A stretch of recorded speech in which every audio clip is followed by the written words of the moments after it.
Okay, I think we will go ahead and call our Planning Commission pre-meeting work session to order on January 15th, 2025 at 4:38 p.m. in the Orem City Council chambers. And um, I will get started. I am not 100% sure, not to sound like really irresponsible here, but like I'm not sure what we're doing in the work session. Well, I'm just here to give you a brief announcement. I'll be less than 90 Okay. seconds, hopefully. But, the last few months, we've given you this new PC binder with information.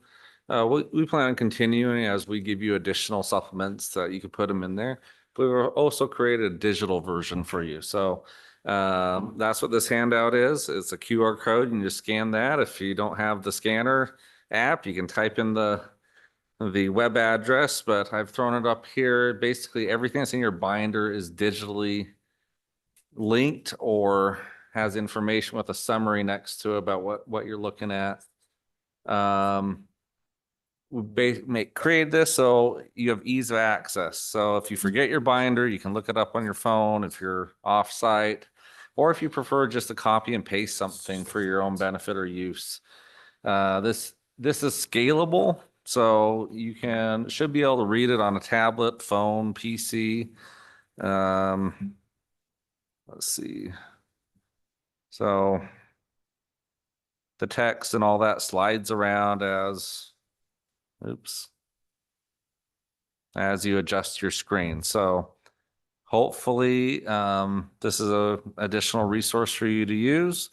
If you have suggestions for improvement or things you're looking for, let me know.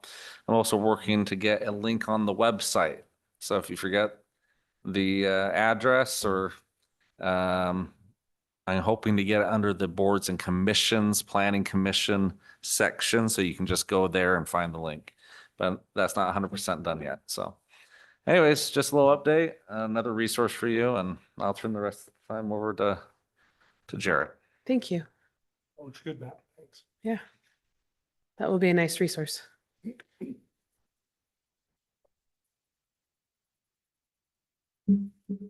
Okay, thank you all for being here, and apologize we didn't get you the information about what we were going to be talking about today. But we wanted to continue our discussion with you about the general plan. We had started talking about general plan, and we thought it would be a good moment to continue that. And before we do that, though, I just wanted to take a second and introduce to you Grace Bjarnson. She is our new associate planner. She just started last week. So she's going to be watching tonight, and I don't know, do you want to take a second and say hi, Grace? Or we're feeding you, so mouthful and everything, but but later on. But this is Grace. If you need anything when you call in for stuff, you might be getting Grace, as well as Rebecca. We finally decided to get some more help and keep up on things. So welcome, Grace. When she has her baby. Yep. That's part of it too. It'll be an interesting summer for sure.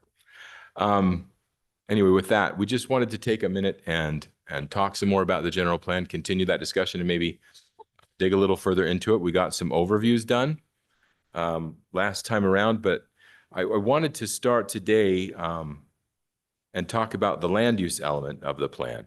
And to do that, I think it's important to first give a few reminders about the plan. Just it'll make more sense that way. So what is the general plan, and how is that different than zoning? I know this can feel kind of basic, but I think it's good for everybody as a reminder, and certainly for me to talk about it a bit. The general plan is that those things that the city hopes to become, those goals and aspirations, right? So for me, I think I'm an apt metaphor for this. The general plan is what you want to be when you grow up, if you're a city, right? So when I was a little kid, I wanted to be Mike Brady because he was this cool architect and he had that den in his house and had that great hairdo. And I became this, and I'm a city planner. So you have your goals and aspirations, and you have tools to make those things happen. How is it different than the zoning? The zoning is an imperfect tool that we use to try to create the image of ourselves as a city that we want. All of the things that we have that we use, of all of them that we have that we use, the zoning is probably the most commonly understood or most known about. And it is an imperfect tool, but it's the tool that we have. So the general plan's elements and the things that the general plan says are not binding in the same sense that the zoning code is. The zoning is a piece of code, and those rules are, for the most part, hard and fast, where they don't have exceptions written into them. The general plan are goals and aspirations, guidance for those kinds of things. Now, they do intersect in more sort of direct ways than just being goals and aspirations, but we're going to talk about that too. One of the ways that they do that is through the zoning map, or sorry, through the land use map, but we'll get to that. Again, just as a reminder, the zoning map designations and the land use map designations classifications look a lot alike. They're not the same. We'll talk about that in the next slide. The other thing we want to talk about is how the general plan is organized. And the Orem's general plan has kind of, to my thinking as I've gone through it, has kind of three major divisions. The first is background and history. So it gives a lot of history and some background about the city, how we got to the point that we're at, population, demographics, things like that, information. The second part is the land use elements, the various land use elements. And the other part is that that land use map, which is part of that land use element. So that's kind of the organization of the plan. We're going to be talking about that land use element first. Then there are some other portions as well, but we're going to just talk about the land use element itself. Let's move on real quickly. The land use elements, the land use map. So this is just a segment of that land use map that you can see. Those colors look familiar because they look like zoning colors, but they're not. There are all of these areas, and those different, every parcel in the city has a land use classification, and that should help guide decisions about that land that get made with respect to land use. One of the principal things that would guide would be zoning, what kind of zoning gets applied. I wanted to just quickly look at this. Some of these land use, these are not all of them, but a few of them. Regional commercial is a land use classification, light industrial, low density residential, medium density residential, high density residential. These are actually right out of the plan. They're kind of pictures to kind of illustrate what that might mean, what that might look like as different land uses that occur there. But that land use designation itself doesn't make anything happen. It's the zoning of the property that matters. Sometimes they're out of compliance. They're not in the same categories as they would prefer. Each one of those has kind of preferred zoning classification. So as an easy one, let's say that low density residential, its classification that's preferred is going to be something like R8 and above. Beyond that to medium, you're going to get in the R7, 6.5, et cetera. And then high density residential is where you're going to see your multifamily classifications. So those are kind of easy ones to get your head around. Others are a little more complicated. For example, there are areas where we have a zoning called PD, where they're planned development zones, and those are written specifically to overcome problems or challenges that a property has that the regular zoning just doesn't seem to address. So those get to be written specifically, so they're not tied to as few different kinds of land use classifications as a zone, if you're going to write a PD zone. Does that make sense? And I think we haven't seen too much of that right now, but they don't do those in residential areas anymore, areas that are slated for low and medium density residential. Those are different. So PD zones are not appropriate there anymore. There are some classifications on the mapping. Go back to it. There are some classifications on the mapping for mixed use districts, mostly along State Street. As you look at our general plan currently as it sits, that classification was intended to provide strategic growth in the State Street corridor. And mixed use is a different kind of a use. It has to be carefully written. So that was done as an open kind of district zone as well. It has to be written per each kind of area that it gets applied to. It's not already written. You have to, if you're coming in and trying to get mixed use zoning, you write that, or we write that as a group, or you propose what you want to have. I'm going to interrupt you with a question, and I hope Sure. it doesn't derail too much because I'm a little confused on this. Sure. Do we actually have any mixed use districts still? Um, Because I noticed on the map it showed it, but Yeah. I thought with the elimination of the State Street Master Plan, it all turned to C2. Is that a correct or incorrect understanding of what's going on State Street? Well, you have two different things. You have a zoning map that shows on the actual ground what zone it's in. Uh-huh. And then you have code. So actually in our code, we do have some ordinances or regulations dealing with particular zones that are not on the ground. Nothing has been rezoned to that. So they have no effect unless you rezone something to that zone designation. Okay. Does that make sense? Well, it does make sense, Yeah. except for the map you showed a few minutes ago had a mixed, Right. it, So- it still shows mixed use districts. But And so again, that's this why I is- was wondering, This is the land use map though. So again, that's the land use the map important as distinction is opposed- that this is the land use map, map. So okay. that category, that land use classification still exists on the mapping. And it's on the general plan. on the general plan map. But there's none of it in the zoning because that has to be applied and asked for. And so again, and that's a good point to discuss that. Yeah. So those things are all up to the discretion of the city. The general plan might say X or Y or Z, but again, factors change over time. General plans get written and updated every 5 years. Things might change drastically. So they still have to be considered. The general plan is just a guide for those kinds of things. It's not a document that demands this or that or the other. Right. It suggests. And so there are times when I've seen cities over the years, in lots of instances, actually say, well, the general plan says that, but we have this piece of information that was not available when that was applied. So we're going to look at this a little differently. That's always an option, but that's why it's on there. It's still on that land use map, but it's not, you're not going to find it in the zoning. Okay. Exactly. No, I think it's an important distinction for us to understand and for the general public to understand, and that, because I think it's one of those things that points to, yeah, maybe it's time we relook at the general plan and relook at our commercial corridors in Orem Sure. and what we're doing with them. So, sorry. Yeah, that's Thank you great. for No, the it's- clarification. It's a great question. I'm glad you asked it. Thank you. And as you have them, please interrupt. Now, when you're done eating, I think you'll be more apt to interrupt me and ask things, and you go for it, please. Okay. And when we don't want questions, we'll offer you dessert. So All right. So let's move on from those particular things. And I missed the one element when I was back talking about the three parts of the general plan, the organization. So that first segment is the history, et cetera, et cetera. We get to land use designations and then annexation.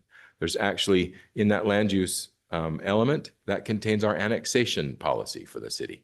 And the annexation policy is pretty basic. It essentially says Orem's going to be constricted to expanding into areas that are already still unincorporated county, because we're bounded on most areas by other cities and incorporated cities. This is an aerial view of the Lake View annexation area. That's a potential annexation. And again, an annexation policy, this is not the purpose of today's discussion, but an annexation policy, you have to have one. And that doesn't bind you either, really. It still has to be considered, and it lists a host of different things that ought to be taken into account if that area were to be looked at for annexation or petitioned for annexation. Can we supply it with, can Orem expand its services into that area? Is it financially viable to do that? Can we supply transportation to it? Is it disconnected from the city in any way? All those things have to be looked at. It's a whole separate process. So anyway, any questions about the annexation policy? You can read it when you feel like punishing yourself for something bad that you have done. The last element, or the last part of the land use element that we should talk about, are the land use patterns and goals. This portion of it kind of talks about, it goes through the history of Orem in terms of development, goes through decades and says, here's what happened in the 70s and 80s, and here's what happened in the 90s, the early aughts, and on up to today. It identifies that most of the land has been utilized or developed in some way, and then goes on to talk about growth and how that might be accomplished or might be accommodated, and what things need to be considered when or if that growth comes or is requested. So that portion, in a lot of ways, is a part of the plan that needs to be considered and referenced as we look at different proposals that come to us. And we should do that as your staff and try to make sure you're aware of what's in there. Most of it is contained in that history, and then there are some goals in the State Street Corridor part of that plan that are good goals to keep in mind about providing good transportation patterns, about looking at the capacity that the city has for different things, et cetera.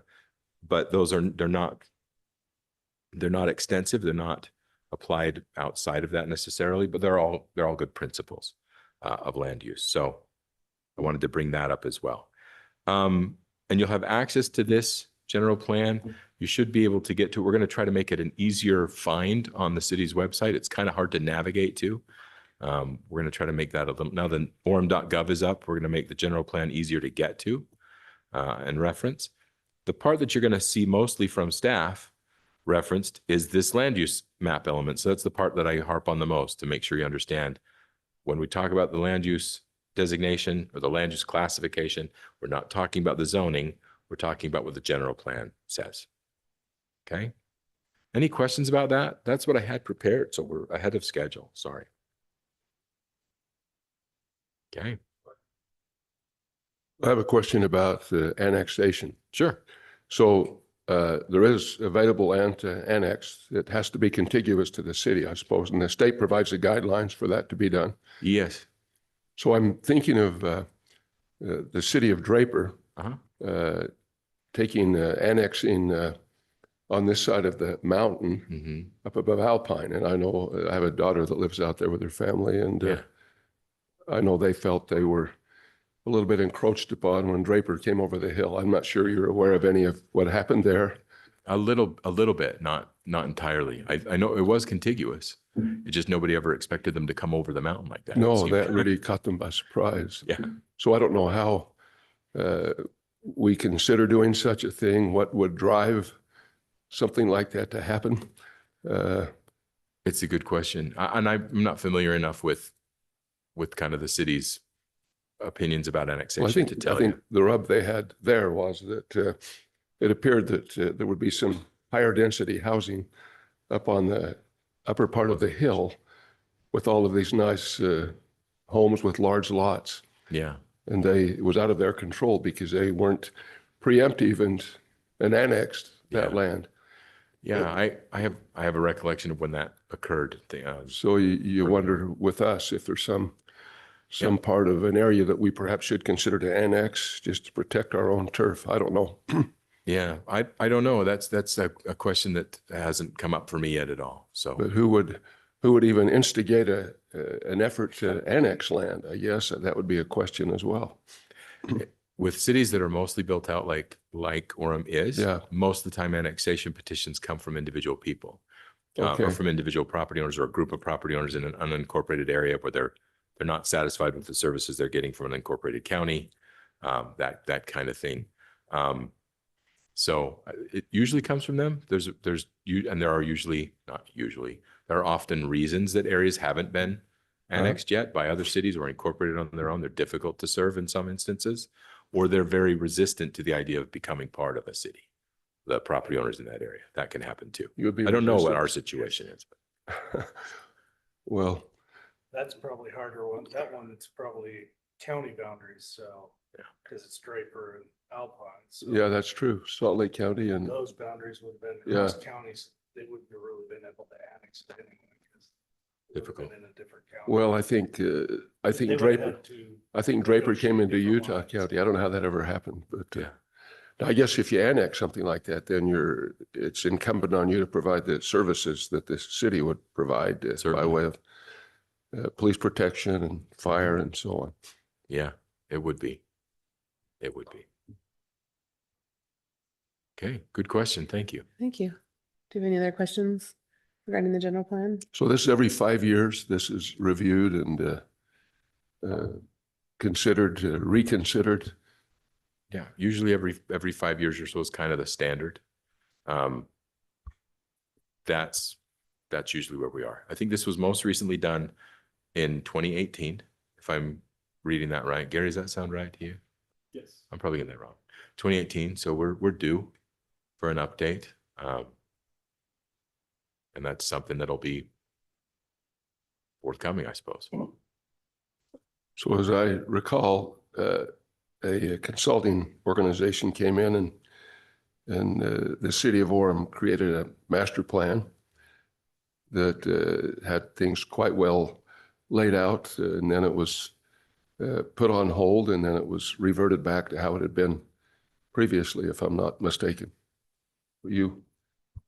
I think that was the State Street Yeah, master plan. Right. And so and that's, Is that a subset of this then? yes. the this would be transportation master a plan. No, subset. I'm talking. Oh, you're talking the State Street I one? am. Okay. Yeah. All right, yeah, because it was the same process we did with the transportation a few years ago. Yeah. And the transportation plan's a subset of this. Yeah. This plan is one plan to rule them all. And so what we'd hope with this is this general plan. What we're hoping to do is, well, first let me tell you what many communities often will do is they'll go out and they'll hire a consultant, spend a lot of money, do a lot of open houses and things like that. And then at the end of the day, I can tell you the first sentence will be, Orem is a wonderful place to live, play and work, or something. Regardless how you're going to change it. It's a wonderful place. And so what we would propose with this general plan, and one of our goals and one of the council's goals is that we have a general plan done this year and update it. And we've been doing a lot of things. As you talked, that State Street Master Plan, that was a big thing. And it kind of came in and then went out and some issues around that. There's the Heart of Downtown plan that's being worked on right now over by the Sierra area there on State Street. And so we have that planning effort going on. There's just been a lot of things happening. Orem also is, 90+% built out. And so what we're thinking is, what we'd like to do is not hire a consultant. We'd like to do a draft of a general plan update for us in-house with us to come in and really look at those areas that we've seen over time in the last few years where there's been controversy or directions that we're already going.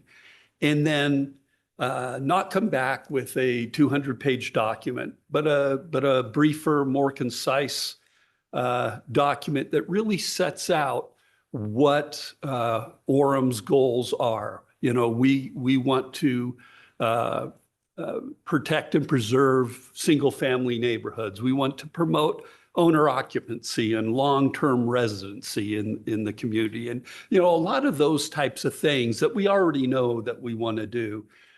Make a more concise general plan, really hit those highlights in the general plan document. One of the hardest things for us, and years ago, I worked with an attorney who worked in a different community with a council, and I was asking, boy, you send the council members so many documents and things to read, do they read them? And he goes, no, they're all too long. And he said he would jokingly put in drafts of things.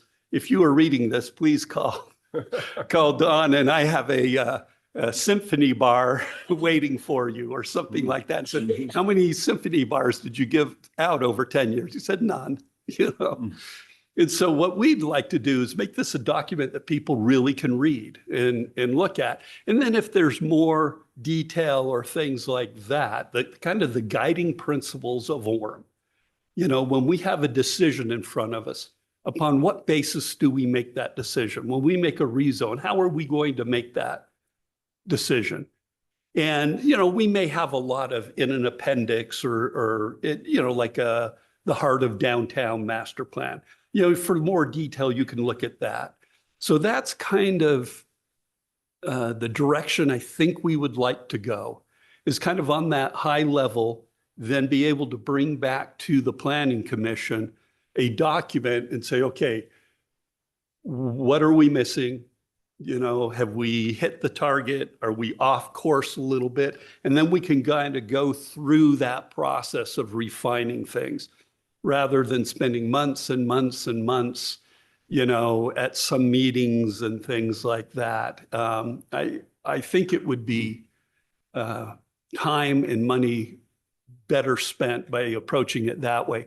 Then if there are things, as we get in and want to look at things, I'll tell you something that I would personally like to do is like a land use analysis. And maybe we would hire somebody to help us go and really look at our residential housing and our commercial housing and look at all the areas and what types of uses are out there right now that can help inform what we're doing. And that, I think, would be money well spent, possibly getting a consultant to help us do some things like that, really analyzing State Street and getting how can we help this area beautify or help this area be more successful?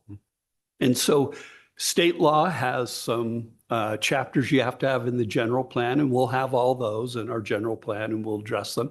But we may end up with a few other things to look at or along those types of lines of really trying to set a good vision for the community. Where do we really want to go and how do we want to do it? And the principles upon which we make our decisions. Kind of our guiding North Star. So whenever anything comes to the Planning Commission or Council, the community has a better idea of the direction that we're probably going to go. And then we can have discussions in the future. Okay, you make a plan today, the next day, your plan starts to deviate from reality and the conditions on the ground. And every once in a while, you need to go back and align them again. So in the future, we should have those conversations. Are we out of alignment with what our plan says? And what do we need to do? Does the plan need to change? Do we need to change? So impressions, feedback on that. And this is an introduction to get ideas and spark, hopefully, interest in this. No, I appreciate that. And I think there's a lot of that I agree with, that I think has been the problem with the process in the past, is that so much of it has been done away and in a black box, and then it's put in front of us and said, what do you think? And Here, let's give you dessert. Yeah. Well, Yeah. Yeah. And I think being proactive, I mean, and I've said this for the last 3 years being on the Planning Commission, we're the Planning Commission and we do virtually no planning. And it would be really awesome to actually plan something as opposed to just reaction to things. I have a question regarding this. You call it, I believe, the heart of Orem. Yeah. And there's some, effort now to create some possibilities as to what could and should be done there. Who's working on that? How did these ideas even come about? Who's the creative person that takes the lead and goes down the path to make things out? If divorce creative from person who's taking the lead. Right now, I'm taking the lead. So creative, I don't know. But the council looked at the Sierra area, with Sierra Theater, our water park, our pool, the big park there, that area, and said, hey, what can we really do here? And so they set aside some money and they went through a process, and last year ended up selecting a consultant. And so I now have inherited this project, and we've wrapped it up. We have a signed contract. We have a consultant on board. They're called Design Locally. They will come out and make a site visit, and then they will start meeting with some stakeholders. The council's setting up a stakeholder group that includes, and not everybody knows yet because it hasn't been finalized, but members of Planning Commission, members of council, other members from CIRA organization, things like that. And to be able to come in and have that consultant help us with some possibilities there. And as I've been talking with them, said, look, I do not want this to be one of those plans that everybody looks at and goes, wow, this is a great plan. And we win an award and then we put it on our shelf and nobody looks at it again and it cannot get implemented because it's not realistic. We want it to be something realistic that's achievable, that we could methodically go through and make a difference in that area with this. And so they're going to be coming out next month to make a site visit. We'll go out and walk the the area with them, look at things. They being the consulting. The consulting organization. And where are group. they located? Mostly, I believe, out in Ohio, but they have people all Okay, around the country okay. and Yeah. and sub-consultants that they work with. So they have a team. But they'll be able to come out and do that, and then we'll start some stakeholder meetings, get in. So hopefully we'll have a great now on a general plan. Now, having said that, the general plan is going to be going on at the same time. I don't want to spend time redoing that whole thing. I may in the general plan want to mention this area is really important to the city. See Appendix B for this plan that gives more specificity. Okay. I was going to go back to what I was saying before, but just like, what is our role and knowing what our role is? And likewise, what are some things we could probably start talking about? I mean, that's one thing we need to think about, like what we're doing in our work sessions and how we can make our work sessions focus a little more on some of these areas that we need to start looking into. I mean, I think that's something we can talk about more, obviously, but. Yeah, that's a great thing is we're doing this. We've heard a lot of things just over time and want to start working on a draft. But at the same time, I think we do need to have some discussion about with the Planning Commission in work meetings about the general plan. What are some of the things or aspects that you want to talk about and make sure get emphasized in the plan? So as we're doing a draft, we can incorporate those ideas and suggestions. Yeah, we definitely want this. The intent, the goal of this is that this is a collaborative effort with the Planning Commission and staff. It's not, I do not want it to be, oh, by the way, here's a general plan. We're going to look at today, next meeting, we're expecting a vote of approval. We want it to be an iterative process, working together collaboratively.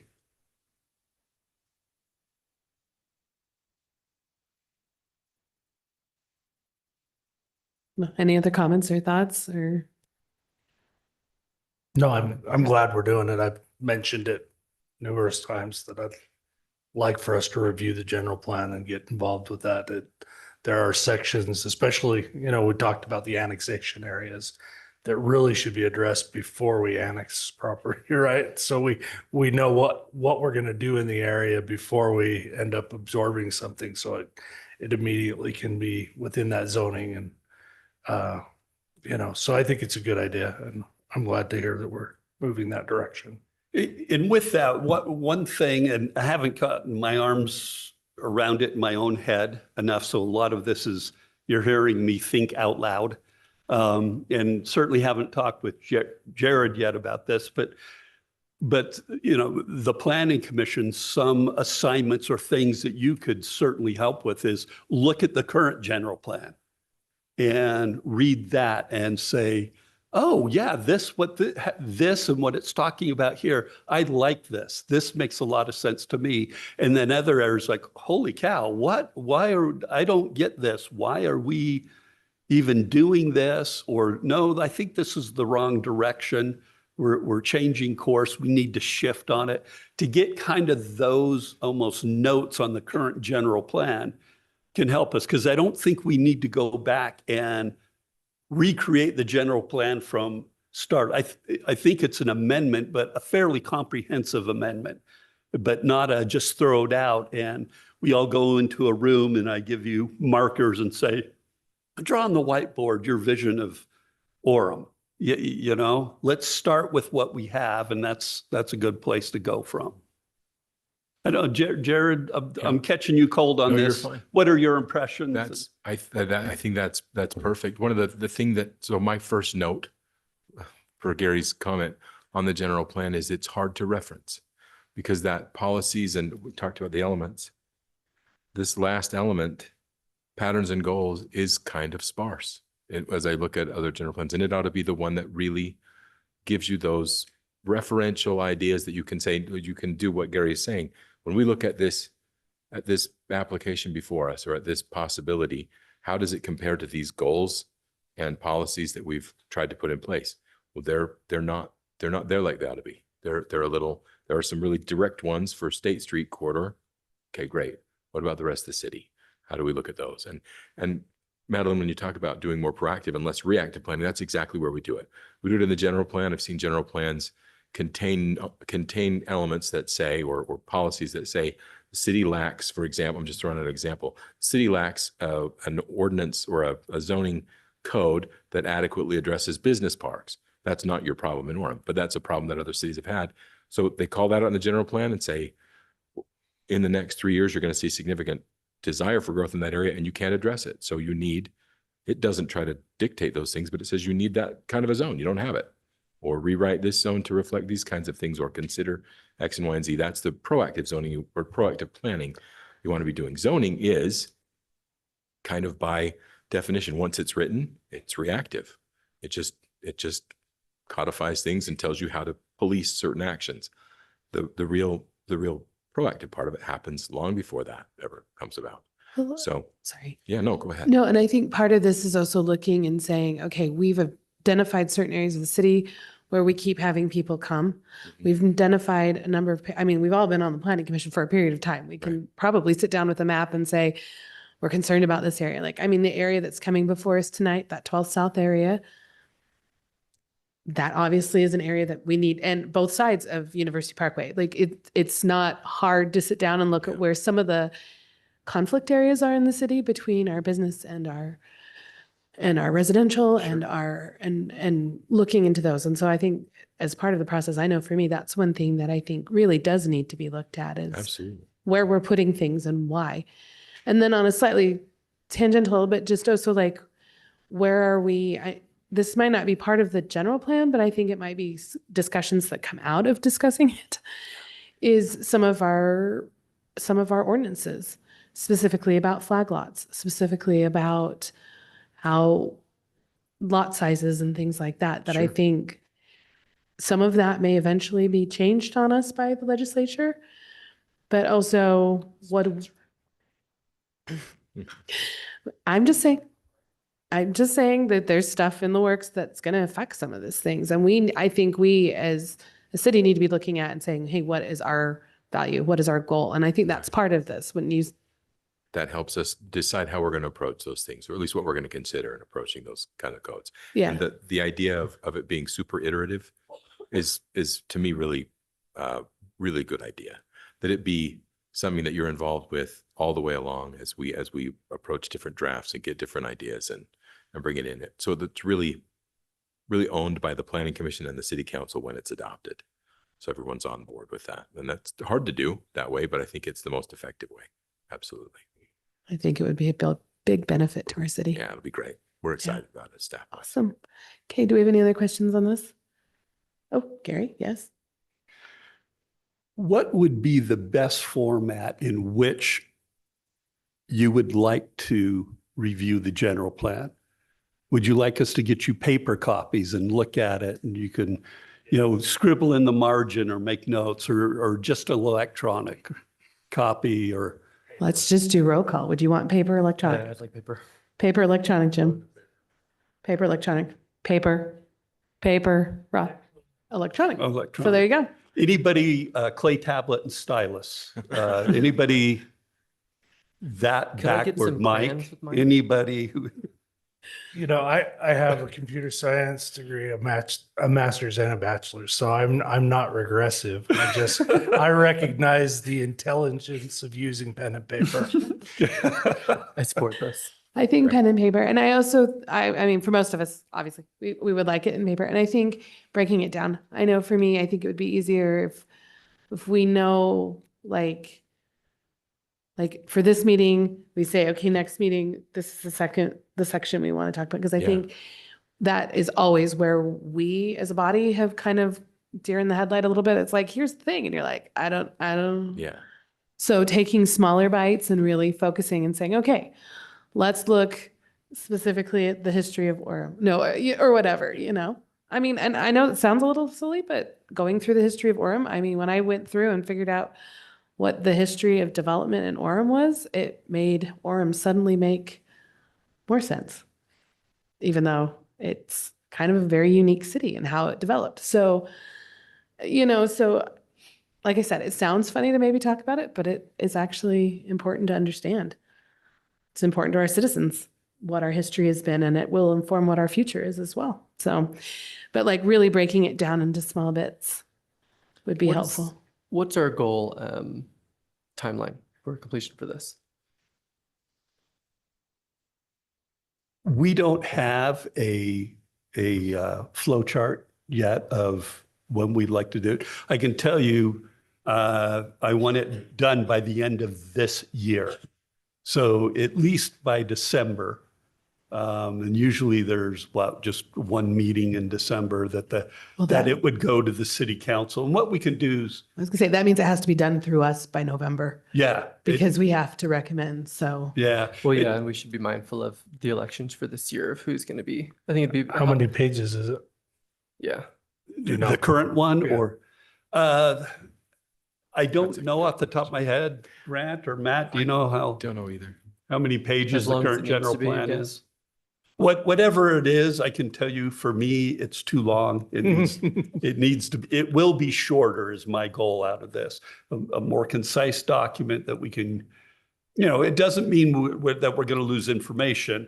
I can see shifting information into an appendix or something like that, keeping it, but having those high level principles that are going to guide us, really up front in that document. Yeah, refactoring for efficiency makes sense when you state a purpose ahead of time and you don't have to keep parroting it every chapter or every other Yeah. paragraph. So a lot of times we get really wordy and you can cut half the document out if you just quit repeating yourself. So.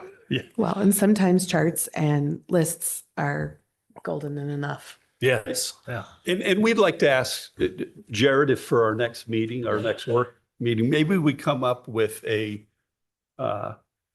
timeline Yeah, we can. of when we can, because you're right, we want to be sensitive to giving people enough time to look at things and deal with it. The last thing in the world I would want this document to be is become an election issue, and be derailed in that way. So that's something that we could talk about, and we'll get you paper documents and electronic ones. And if you can start that review, I'm hoping we can frankly do this fairly quickly.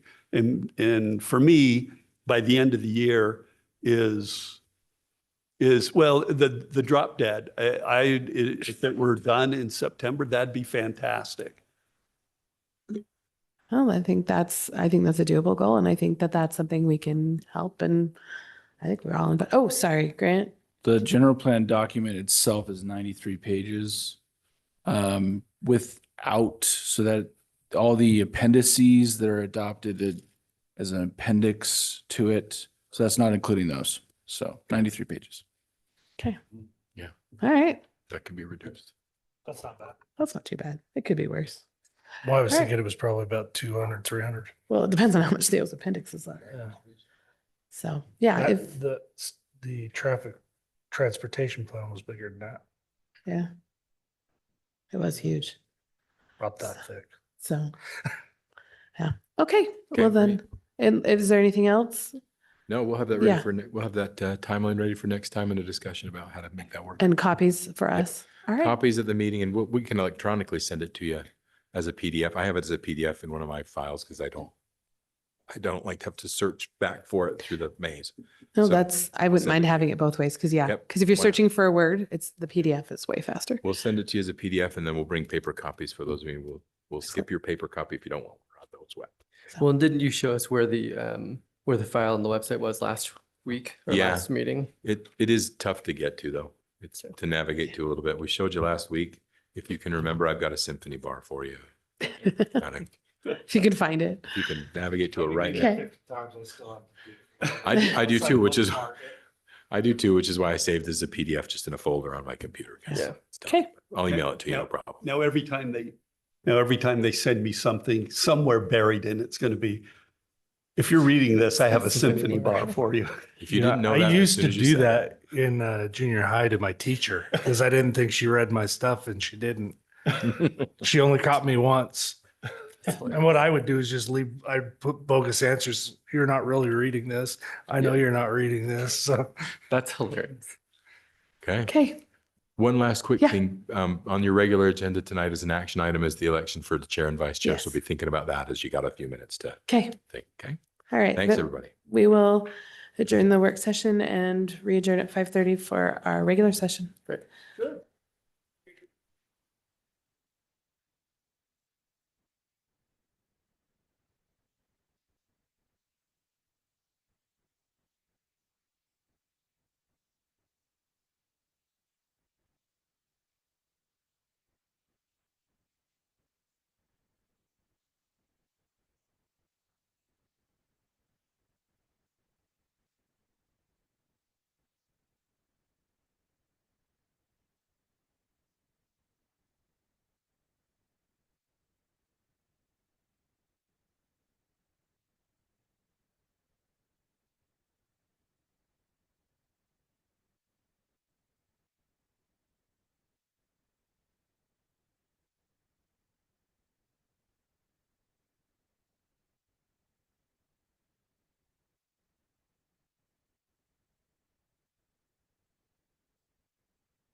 Okay, we're going to call this meeting of the Orem City Planning Commission to order on January 15th, 2025 at 5:34 p.m. in the City Council chambers. So we are all present except for we will excuse Commissioner Sakar.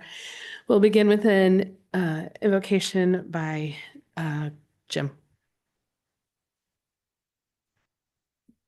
Our Father in heaven, we are grateful this evening that we can assemble in such pleasant circumstances and are grateful for the peace and security that we enjoy in this wonderful community of Orem. We pray that Thou will bless us this evening as we discuss matters that affect the residents of the city, that we will be wise in our deliberations, that we will be considerate of one another, and that the decisions that are made will be wise decisions.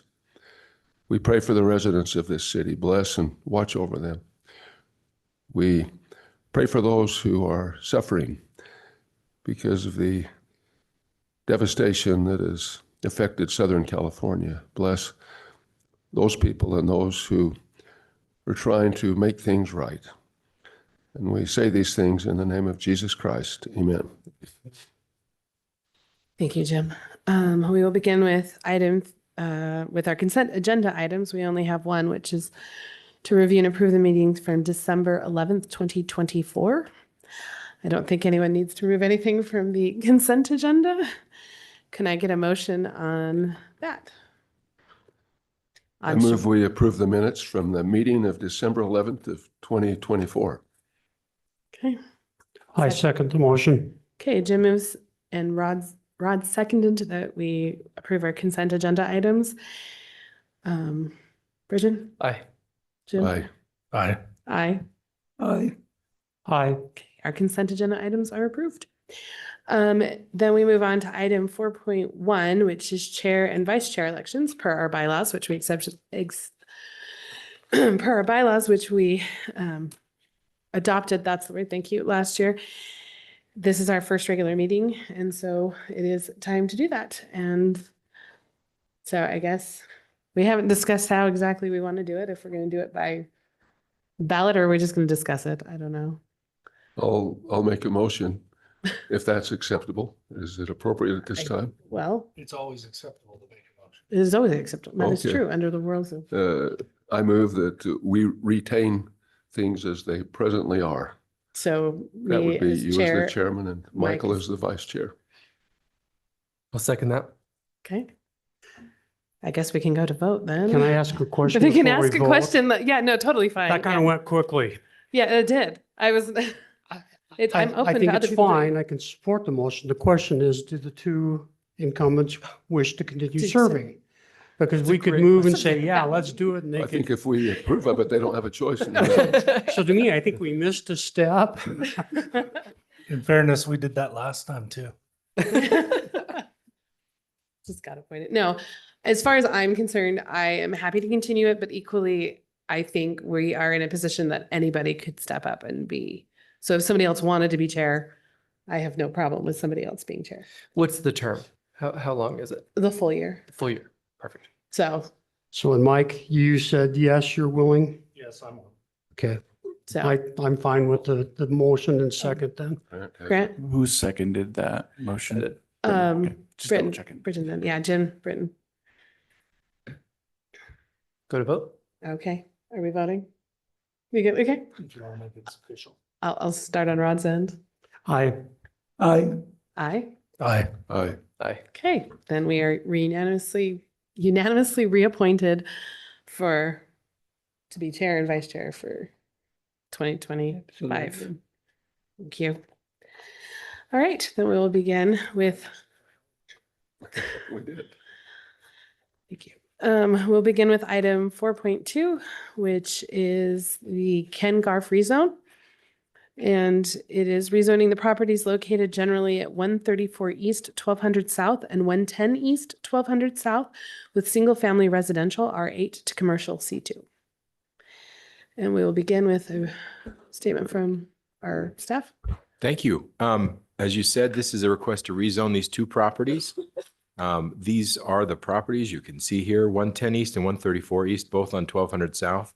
They are adjoining an existing dealership operation, Ken Garf, hence the title, Ken Garf of Orem. The request is to rezone them from R8, both lots are in the R8 zone, to C2, which is a commercial zone, which would allow the expansion of the parking areas in Ken Garf's current operation. We can get to that in just a moment, but thought it's good to put it in context. Further out, you can see the full dealership there and the 1200 South and then University Parkway on the south of the properties.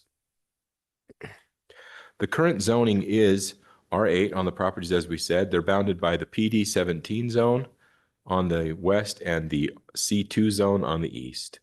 C2 is the zoning they've requested. It would accommodate the dealership's parking expansion. This is a concept that they've produced in order to expand onto those two lots. It would give them another 79 parking spaces. This current site plan is required. Site plan approval is required for this. So I wanted to make sure that we understand that for us and for the public, that site plan is a separate process. If the planning commission were to recommend approval and the city council were to approve a change in zoning for C2, which would allow the expansion of the parking lot, Ken Garf still has to go through the site plan process. So that still gets reviewed. The things that we're reviewing tonight are not the landscaping and the accesses and the parking lot islands, et cetera. We have that information. We'll be reviewing that and bringing that to you as a separate application if it's rezoned. But they have produced this plan in anticipation of being rezoned. So I wanted to make sure that was clear. Is that any questions about how that works? Rezoning it does not grant them approval to expand their parking. They still have to get an approval for that as well. It just allows the possibility for it. We talked a little bit in the staff report about the different uses that are allowed in the different zones. They couldn't be more distinct. Residential zoning of R8 allows single family zoning. Commercial zoning allows commercial projects and things. So there's not a lot to say about that other than there are controls in place for how that works. Landscaping is required. Lighting is required not to glare onto adjoining properties, et cetera. And that's kind of where we're looking at. The Planning Commission's role in this, because it is a request to amend the zoning map of the city, is to either recommend approval and forward that recommendation, recommend denial and forward that recommendation for decision by the city council. But the ultimate decision is theirs to make. Yours is a recommending role in this case. You can also continue it if you feel like you need more information or if you feel like there needs to be more public input on an item like this. Do you have any questions for staff at this point? Thank you. Questions? Rob? Oh, you look like you had a question. Rob? Actually, I do have a question. Sure. And maybe it's too early in the process. Could you go back to the map, please? Yes. At the site? Oh, the site plan. Sorry. Yeah. Yeah. My bad, sorry. No problem. So if I'm reading this correctly, will there be an exit? And maybe it's too early, but will there be an exit from the parking lot onto 12th South? That's a question that it is too early to answer that question because the site plan is not approved by the zoning. However, so we have some questions about that as staff that have been raised as we've looked at the concept. There's spacing concerns. We would want to look at that all more. Okay. Are those lots for sale? I mean, are the plot owners present at all? The properties are in Ken Garf's ownership. I see. Gary? The C2 zone does allow for an entrance onto 12th South. That would be allowable under the C2 zone. They would still need to go through site plan and deal with those other things, but the C2 zone would allow for that possibility. The owners are here. Okay. Okay. We will We'll get to that.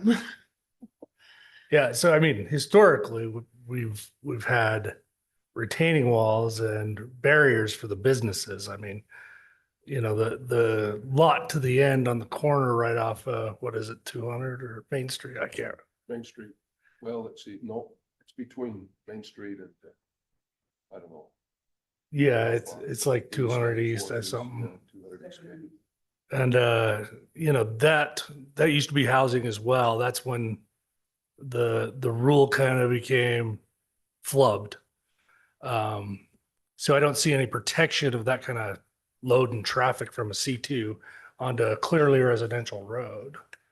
So we don't have anything in place, is what you're saying, to continue that requirement.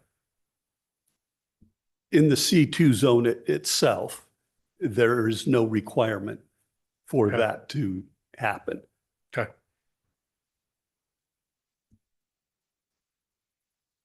But it allows it. Yes, it is not prohibited in the C2 zone. And by not being prohibited, it would be allowed.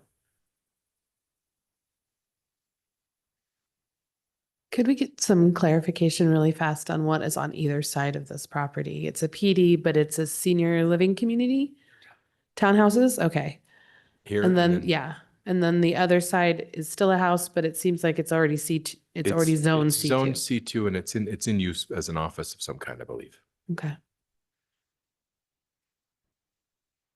Okay, thank you for that clarification. Okay. Yeah. Any more questions? So the for staff? land's been purchased by that dealership already? I'm sorry, would you say? The land's already been purchased by the dealership? That was my understanding, but I might be wrong about that. Yeah, we can ask, they'll be coming up next, so. Okay. Anything else for staff? Okay, is the applicant present and would they like to come forward and present? Is the applicant not even here? Oh, yeah. Oh, okay. Yeah.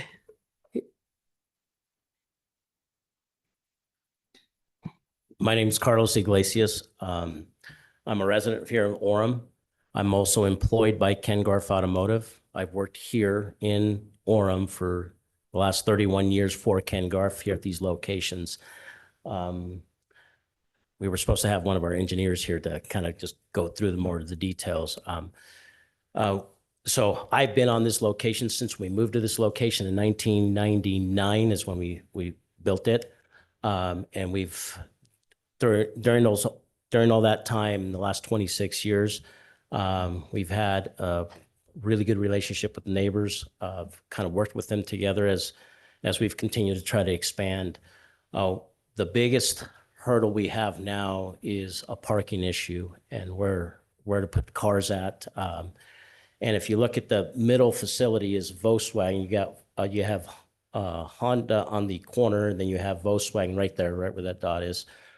And it's just so tight. You got a full staff in that facility. You have a full staff in the Honda location, and of course the other location is the Mazda that's next door to us.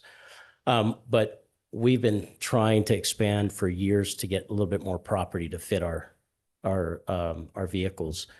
And that little on the site plan, that entrance, what you guys are looking at, that is key. And that's not for public. That's not for customers coming in and out or anything like that. It's just for our use. And every once in a while you'll see a truck. The residents will probably test that. There'll be a truck that they unload cars. It'll be a lot easier to work with that driveway there.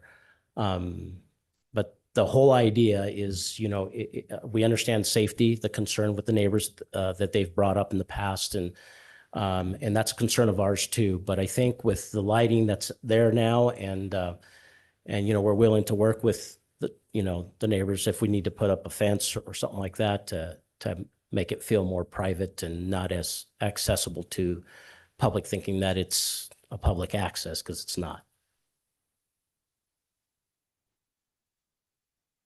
Any questions? Or Where does your truck park at this time? they'll park on 1200, they'll park on 200. They used to park out front, but then when we expanded the road on University Parkway, that shoulder is pretty much gone. So they have to unload, and so that would help alleviate some of that as well. But again, that is private. That's ours. That's not. That's How frequently do the trucks come there to load and unload? Is it a weekly occurrence, or is it and I think the residents will probably be able to be a test more of that, but I think it's at least once a week once every other week. Just depends on when inventories are being built and you got the 3 locations. It's not just our locations there that's unloading. You got Mazda.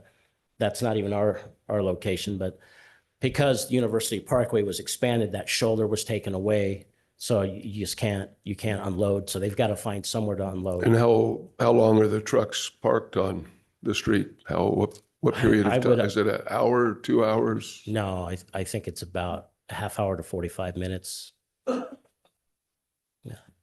Yeah, they just got to unload and then they take off. And the residents, if there's a different opinion, they're more than welcome Yeah. to come up. But again, this piece of property and the property right next door, we've been trying to work with the I think it's Parkinson that lives right next door, Susan. And oh yes, yeah, great neighbors there, and we've tried to negotiate at times to try to purchase that piece, but haven't come to any kind of conclusion. That's the office space we're talking about. No, that is the east side of that. I see. The east side. So there's one house, as it's proposed, and that is your property there, and that's already zone C2, right? I think this is the PD-17 one. Is it that house right there? East, yeah, That one. that one right there. I got you. They'll be surrounded by parking. Now, Yeah. you say it's an office building at the present time, is that my understanding? Okay. Do you want to have her come up? I was gonna say, This Jim, is- yeah. Okay, we're good. Excuse me, this is being recorded, and when people talk from the audience, it doesn't make it into the recording. There will be an opportunity for people to comment. So for the sake of those watching or the recording, you will get an opportunity, but just the person at the podium, if we could limit comments there, that would be very helpful. Thank you. I mean, but just looking at the map, it does appear that 144 East is already zone C2. Is that correct? I'm asking It is zone C2. it is zone C2. C2, thank you. I That I have don't no know. idea. That's a good question. Ask the staff. So I would be curious if the owner had it zoned as C2 or if it was maybe Mr. Davidson.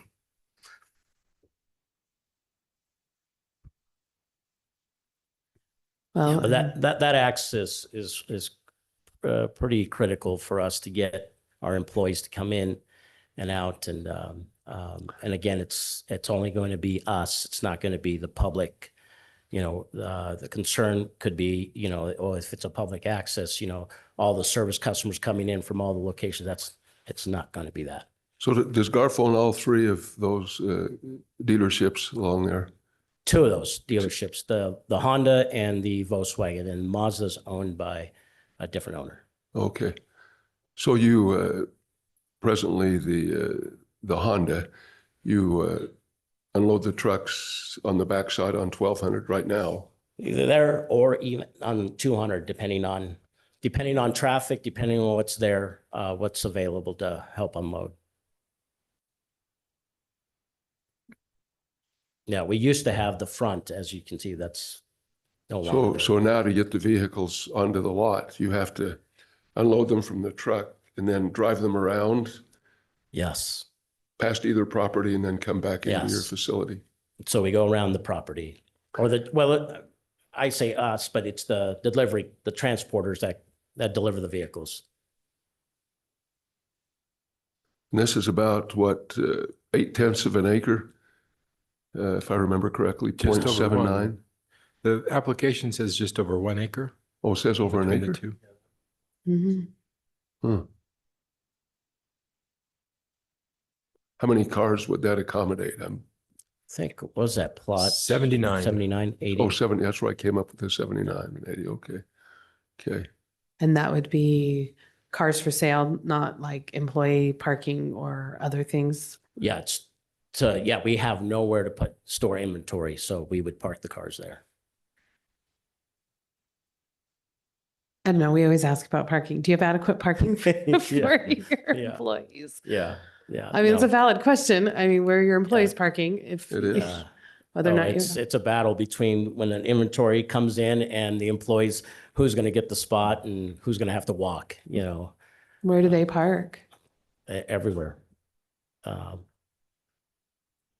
go down the sides, some on the back side, some will be parking down the residential side, going into the neighborhood.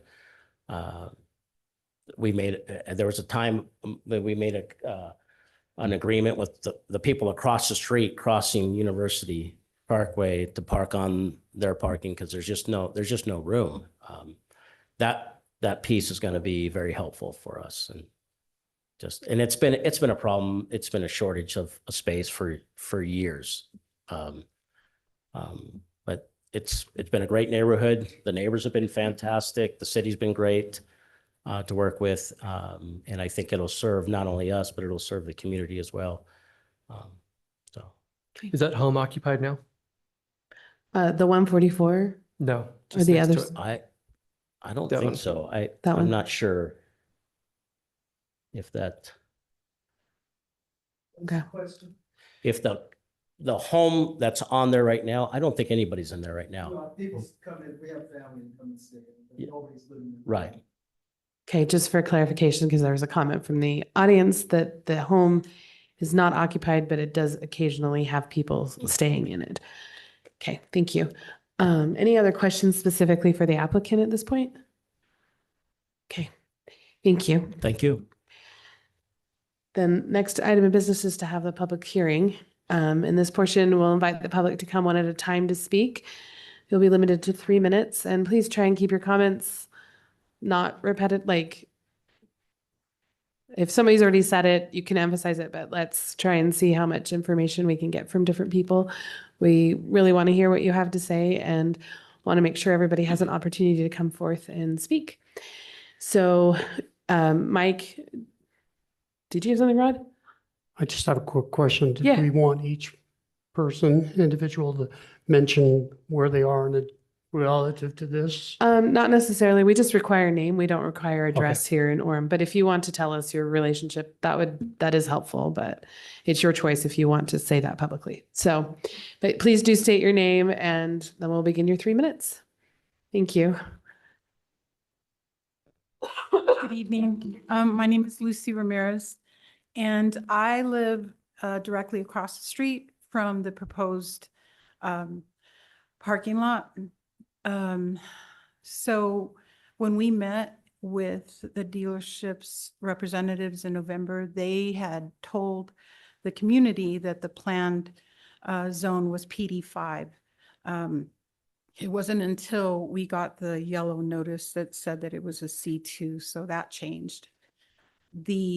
We all discussed the issues that having an additional access to 1200 South would cause. We do have issues, but I thought maybe I would do my homework a little bit. The traffic is already, if you've been between, I've measured it, I've walked from stop sign to stop sign, it's a 0.20 of a mile. And in the last 5 years, there's been 318 citations and 87 accidents in that area. In talking to the traffic engineers, they said that they know that the problem of the 25-mile-an-hour zone is the traffic regularly clocks at 40 miles an hour. So to increase access, to make that an employee access, as I understood him to say, or traffic or truck access would further complicate the already difficult situation there as concerning traffic. In addition, I mean, this is something that probably's been addressed, but we had a fatality on that road in August. Someone was crossing the street, and there was no charges filed, and I don't believe there was a citation given, which is really hard to believe in a 25-mile-an-hour zone. So I think in addition to the fact that this parking lot would be directly across the street from me and my neighbor, And it's already difficult on some afternoons to get out of the driveway with traffic because people have decided to use 1200 South as an alternative to University Parkway. And they tend to believe that the speed is similar. So I think changing the zone from what they had proposed as a PD5 to a C2, to allow for that access would further complicate the issue that the residents are already facing there. So that's all I had. Okay, thank you.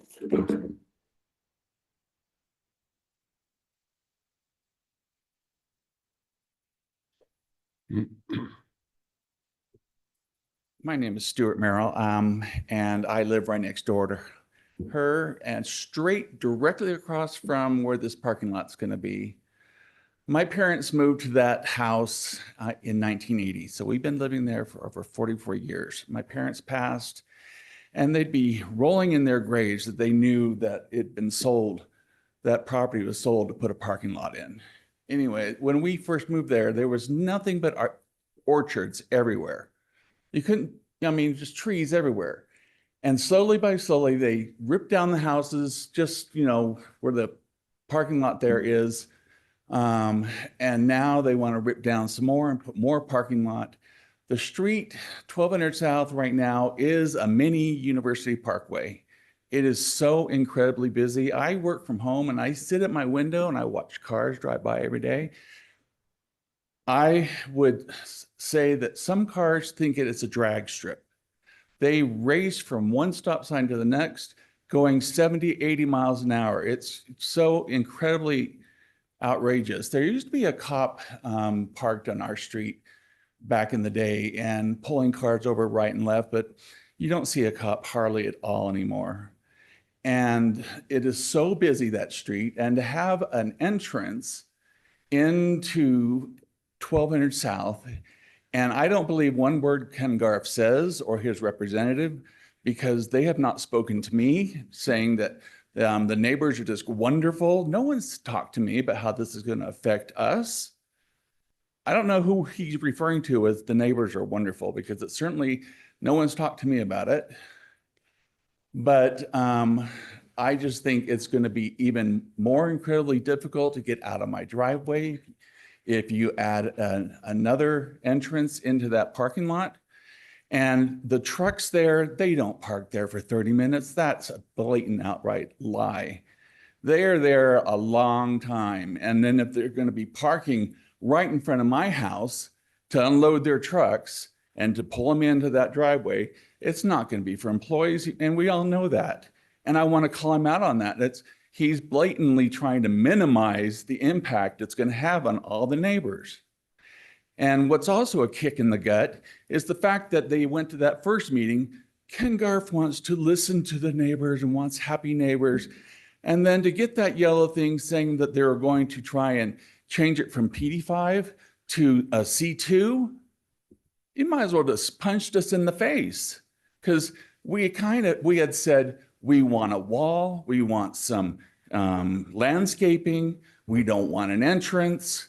And now to find out that, oh, we'll put up a fence.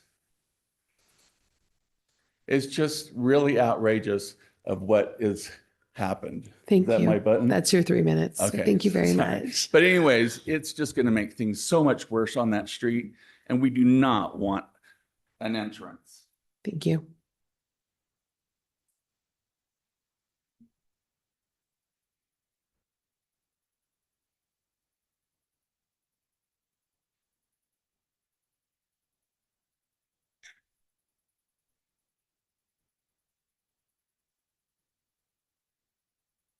State your name. Hi, my name is Susan Parkinson. I own the property that will be totally surrounded by parking lot now. My property is mixed use, and I've had a good relationship with Ken Garf. But now I'm going to be surrounded. And when we went to the original meeting, they did say that there would be a wall along the whole 1200 South, and that they would not enter on that side.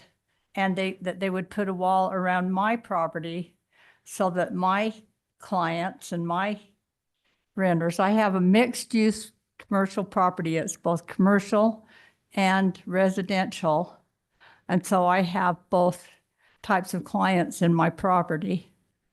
And so I want to protect them as much as possible in this move.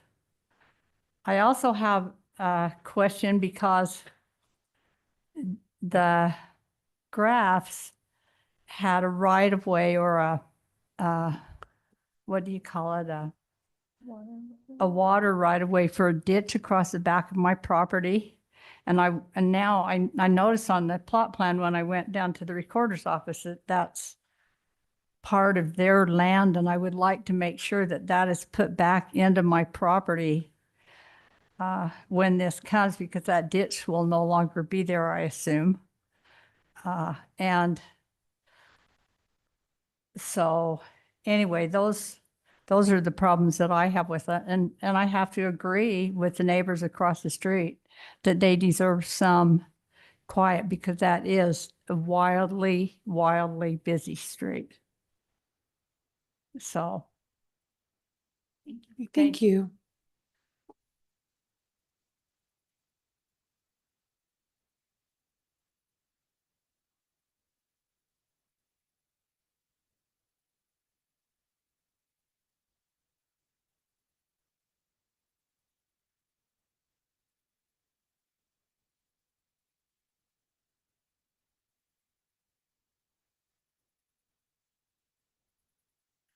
Okay, this is y'all's opportunity to speak. So if anyone else would like to come forward, they are welcome to.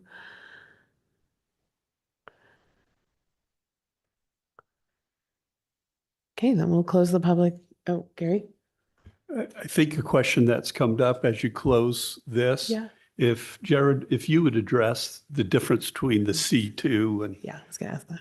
and the PD5, PD. that would be great. Yeah, but can I finish? I'll close the public hearing. I'll close the public hearing at this time, and then we'll revert back to questions and stuff for staff. And that is one of what mine was what's up with the PD versus.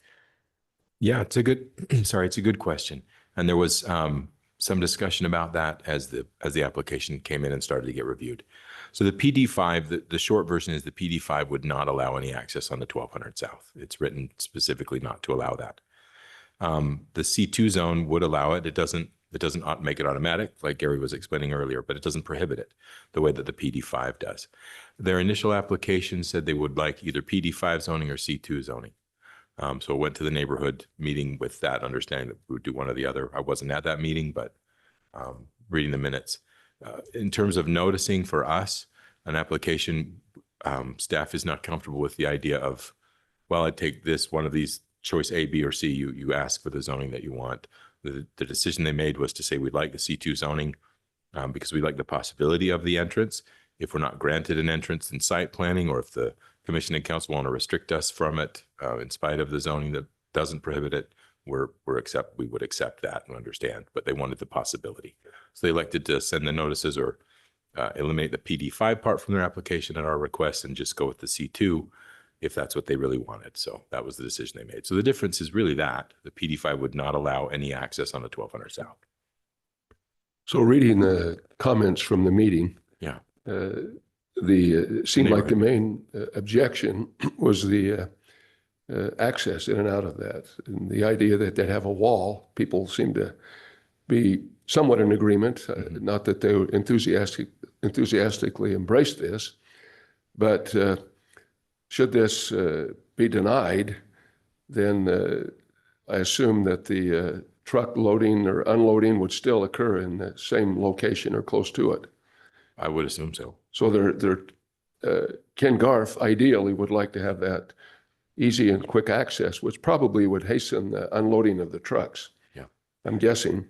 I think you're right, Commissioner. And then the other thing that was mentioned, and I should bring this up, was that they did talk about saying in site planning we would accept a requirement to put a gate across this so that we only employees and such had access to it, so it didn't become a thoroughfare. Again, that's not for this discussion necessarily. It's part of site plan applications, but Well, it seems like the principal objective of Ken Garf is to get more parking. Mhm.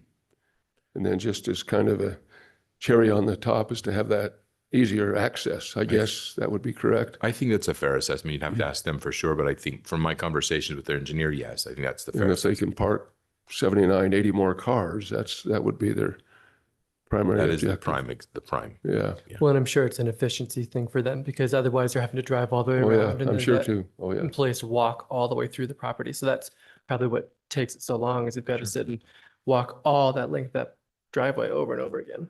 Right, that's fair. Yeah. Well, the employees, they wouldn't park along 12th South. They'd park in some of the neighborhoods, I guess is. I don't know if that's what's happening currently. I think part of the request for additional parking is that right now there's a lot of competition on the lot between inventory and employees. Yeah. And this would reduce that or eliminate it if they could get more parking stalls. That's why they want these two properties and want to incorporate them into their operations so they don't have those conflicts anymore. And then, like you said, if they can get access, then that's better for their operations, makes things more efficient, but that has to be weighed against the impacts. Mike, The access doesn't increase the amount of parking spots. It just exposes the residential to commercial use, which, as we can see all down 12th South, we put up retaining walls and tried to protect the neighborhood. I do use that road often. It is gotten really bad over the last 10, 15 years. How fast do you drive on that road when you take? I'm not going to say it. No. No, but yeah, I mean, UVU's made it even worse. And I just see this as just, making an environment for residential people even more chaotic and less family friendly. That's what I see. Opening it up. I don't have a problem with the parking, but they have two great lots sitting there. They can easily navigate through Honda or Mazda to get to those parking spots. They don't need access to the road. It's my opinion. So I think we have two separate issues here. To me, there's a valid requirement that they have an entrance and an exit. I think you can argue that unloading the cars on Second North or elsewhere and parking there creates a safety hazard. And the duration of, navigating and you're doing the maze application in real life is an issue. So I think they have a valid requirement. The separate issue is the traffic. So I think we're mixing issues here. Traffic is horrible before they propose this. And so the question would be for the council or, transportation or whoever, why don't we have speed bumps there? Why don't we have a traffic light? Why don't we have something that, well, if they're going to go through 70, 80 miles an hour, that they're going to rip up their front end? Good luck with that. So there's two separate issues, in my opinion. I don't think we should mix them. The traffic is an issue long before. It'll be long after there will still be an issue. I personally think what they're proposing, possible a gate or whatever, so that it's not a thoroughfare. You're talking employees, not hundreds of them. I think there's a valid requirement there, and moving the onloading and offloading operations off Second East, because that whole thing's a mess. I don't know. Maybe I don't know if we can suggest to Ken Garf that they look at ways that they could actually open up that gate and pull the vehicle in to unload vehicles inside the area and take it off 12th.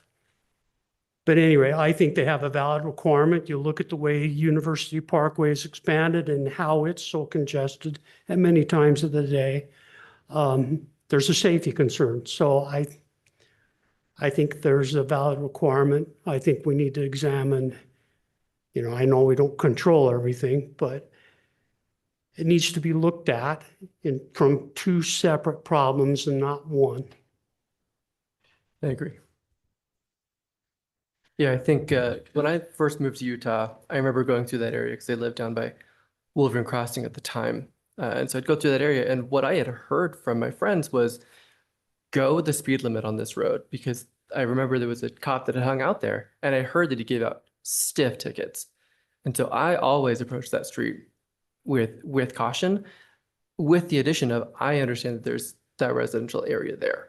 So I agree. I think there's definitely some work that could be done there between, you know, sidewalks or the crossing the pedestrian signs that flash, right, with the lights. But yeah, I agree that definitely it's the students that go through and just, you know, blaze through there. And that's, you know, my demographic, so I can throw under the bus. There's no question it's a very busy street. I don't live too far from there. And I pass through that area occasionally, not on that particular street running east and west, but on Main Street. But it's surprisingly, you would think for a quiet neighborhood, it wouldn't be so busy, but it is busy. And I think if there were some way that the truck that hauls the vehicles could park, and I guess now most of the time they would not park on that street. They would go on that's 200 East, I'm assuming. And so even on 200 East, That's the Mazda dealership. I know where it is. Yep, I know.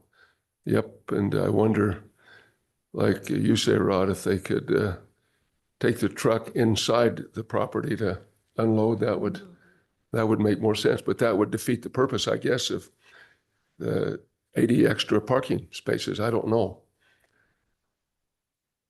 Yeah, you can come back up and answer that question. Thank you. Carlos Iglesias for those who are listening. Yes, the thought is that they could use that. If you look at that site plan, I think that proposed site, you notice how it's left kind of straight. So you could, you know, get a truck in there. We'd have to talk to the trucking company, find out what their, you know, what their regulations are or whatever to make sure. But the hope would be, yeah, if they can do that. The big problem on the property though is we lost all the parking for our employees. We had a lot in front of the dealership on University Parkway. When that expanded, pushed everybody in and out into the neighborhoods. If you ever driven through the dealerships, there is like no movement.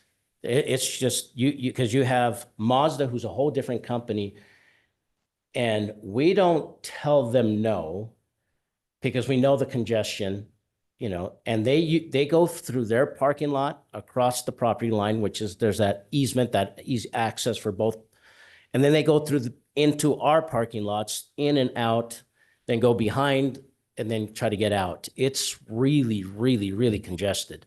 And we've had accidents there, not like major accidents, but enough where you've had to replace a door, a bumper, because it's just so tight. When we unload those cars there or we have parking right there, it'll be so much easier for those employees, or when we're moving some of these cars, that it's away from all the congestion that's in the property. It's having that access is really critical. So you're assuming when you say that you would have the big truck drive in to your property? That would be a hope that we can do that. Well, but that's a whole different, that's a whole different issue on the site plan. It just, yeah, it Well, seems, Go ahead. well, I was just going to say, it seems to me that, I mean, the traffic is an issue just in and of itself. I mean, that's a busy, busy street. And slowing the cars down probably is not going to decrease the traffic, I wouldn't think. no, but you could, if, let's assume that he doesn't pull in. If he parks the truck where he's parking now, he backs up, he can back right into that, back right in. The unloading of that truck would even go quicker. Now, those truckers don't get paid to sit around. Time is an essence for them. So they're not sitting there, you know, hours on end. It probably takes 5-6 minutes to take off one car. A load is about 8. So let's assume, an hour, maybe max. But again, they're having to drive around the lot, around the block. Yeah. And so. You mean the cars are Yes. having to be Yeah, driven around. because you got to unload it and then take it around. So So I'm sorry, I got lost somewhere along the way. So you're saying that with the proposal, that the trucks would drive into that lot from 12th? I don't know if they South? can or, So. but that would be a hope that we can do that. Yeah, Yeah. I just don't see that being That's- feasible with how the rest of the lot looks, Yeah. because I Yeah. don't see how they're Well, gonna get back it out. wouldn't be a go through. I mean, they would have to go back out. Okay. I'm going to pause this discussion right here because that's a business decision on Ken Garf's Yeah. part. Yeah. How you set up the site. If you were to receive this zoning change, that is a decision that you all need to take under serious Yes. consideration. Oh, for That is sure. not necessarily what we're deciding here today. And I'm going to pull it back a little bit. And I appreciate you answering and taking a moment. I'm going to pull it a little back because I'm like with Rod, we've got several problems, right? There's traffic on 12th. We've all driven it, let's be honest. We've all done it. And used it as a way of getting around the businesses. I will admit, we do it too. My family does.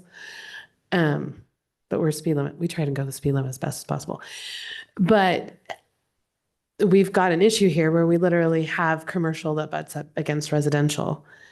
And we can't change the traffic by necessarily what we decide or don't decide today.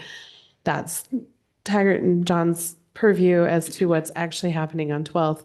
What we're looking at today is whether or not to allow a C2, these 2 lots to be rezoned C2. And whether or not we want to expand commercial further down this road, because it already is coming down 12th on the south side. And so that's kind of a little more, I know sometimes in the past we've gotten really stuck on what's going on. And since this isn't a PD, since they've decided to roll the dice on a C2, we're looking at all C2 uses could go into this acre. They could decide tomorrow, if we rezoned this C2, that never mind, they want to sell it. And somebody could come in and put a restaurant in or whatever, right? Anything that's allowed in a C2. So that's kind of what we're looking at tonight is, do we expand? Now, their business use, I think, I'm going to be honest, their business case, their business use, their need to expand here and have that makes sense from their perspective. Our job is to look at kind of the area and Orem and say, does it continue making sense to expand the C2? So thank you. Do we have anything, direct questions for? Okay. Thank you very much. But just to kind of reel it back in and say, what inevitably is going to happen with these 2 lots? Does it make sense? I mean, honestly, if it were me, I would have rather them bring the PD in. We say this a lot. If you watch us at all at any period of time, you'd say, we like the certainties of PDs in ways that opening things up, especially in circumstances where we abut residential, where we can work out in this meeting some of those details, like gates and walls and lighting and all of that sort of stuff. But they chose to come forward with a C2. So the proposal tonight is whether or not these 2 lots should become C2. So, thoughts? I will reiterate, we're basically discussing whether we want to turn 12 South into a commercial road or keep it residential. Or 'Cause if we arguably, do this, is it we already do. turning that way? Well, somebody allowed the corner to knock down the houses and be mixed use, which is housing and business. I don't think that means that it's been given over. The entire north side of the road is all residential. We have a school on the road, an elementary school on the road. I just feel like you're sacrificing people's residential homes, and we see it on Sand Hill. And look at how nightmarish that's already become, because you just let little things happen. like you said, C2 opens it up to anything in the list. And it doesn't have to stay that way. I'm supportive of, I understand they need space but they also have access from the front to get into the spaces to fill their lots, you know? So that's where I'm at. I just don't see deteriorating 12 South even more.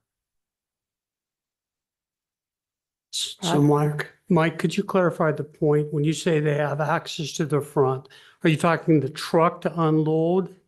Or are you talking the employees to be able to come in and park? I'm talking about the ability to park and use the stalls for vehicles. The loading and unloading is another question, you know, and I would petition the city if it is a serious problem, whether they should be allowed to do it on, 12 South or not. If it's a problem, then the city needs to look into ways to mitigate that problem. I mean, it is a different problem. The access onto 12th South turns it into a commercial corridor. Every other business for the large part is protected. It's got, sound walls, always has. Everything that's gone in has been, there's a buffer and a wall. And then there's a big old alleyway between the building and the wall. So, yeah. Are you talking back towards State Street? Yeah, all the way down 12th South, you go to Carolyn Square up to PetSmart and all that stuff. There's a retaining, there's mow strip, trees, a wall, alleyway between the building and that wall. So there's lots of room between the residential and you can't drive onto it until you get to actually a main road. You have to go to Second East, you have to go to Main Street, you have to go to, Fourth West in order to get onto 12th South. You can't drive out of the back of these alleyways, so the road is protected residentially, even though it is abutted by commercial uses. Yeah, that was my first question. Could they exit on 12th? So can we ask, this is not a motion yet, but can we consider moving to continue? Because I'm really on the fence. And since they initially came in with PD 5 or C2, Ken Garf can go back and see if they really, really want to come in with C2, or they can live with the PD 5 and give that as homework, as you will, because I think everybody feels more comfortable with the safety factor of the wall. There's still some other traffic concerns, I agree, but is that something we can do? Yes, we are allowed to continue this item if we don't feel that we have enough information or we want to gather more information. We are allowed to continue. And that is a choice we have. That being the case, I will move that we continue this and that perhaps, I don't know if I can do this, but what I just said, I move that we continue this to give Ken Garf an opportunity to take a look and see if they're really serious about this. Are you okay with that as a motion? Yes, you can continue it. I would suggest a date specific to which you would continue this item. And that would give, in the meantime, the motion is just to continue and then a date specific, like our next meeting, whatever that is, it's February something. Somebody look in their binder. It's the 19th. 5th. February 5th would be the next meeting. And then in the meantime, that would give the applicant time to go and decide, do we really need the C2 and want the ingress egress? And if we do, can we limit it? And can we pull in trucks and put some parameters around it? Yeah. And commitments to that, or no, we could live with a PD 5. So the motion is just a continuance. Right. But do you want- the applicant could take that time to come back with that information that you've discussed. Yeah, so if I may amend it, Yeah. my motion, I motion that we continue until February 19th. 19th? Because I think they need some time. Well, I'm sorry. I motion that we continue until February 19th. All right. Second. Do you have a second? I just second. Oh, okay. That was what that was. Sorry. Sound like you wrote me. Okay. The Rod moved that we continue the item 4.2 to February 19th and Mike seconded it. Britton, Conditionally, I mean, we can discuss it first. We don't have to go to voting if you want to talk. I agree. Conditionally on Ken Gar's part, again, is yeah, figure out what you want to do. Give us an actual decision to set. Right, and then we'll vote the way we vote. Yeah. Yeah, in that case, aye. Jim? Yes, Aye. Aye. Aye. Aye. Okay, then item 4.2 has been continued to February 19th. Thank you very much. And then I guess, is there anything else? Madeline has been formally reappointed to another term and has been punished for that by being elected chair again for the year. So no good deed goes unpunished, Madeline. It's very true. So congratulations to Thank you. And I don't have any reports other than, as you remember, Whitestone, I'm sorry. Whitestone that came to you and was referred to council. That was continued by the council. I don't remember having told you that, and should be coming back to the council on, I believe, February 11th. Okay. For your information on that. So no decision on that application that has been referred to the council has been made yet. Okay. All right. Thank you very much. Then do we have a motion to adjourn? I motion to adjourn. Second. Mike moved and Britton second that we adjourn.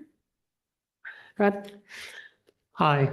Aye. Aye. Aye. aye. Aye. Okay, our meeting's adjourned at 6:30 PM. Thank you.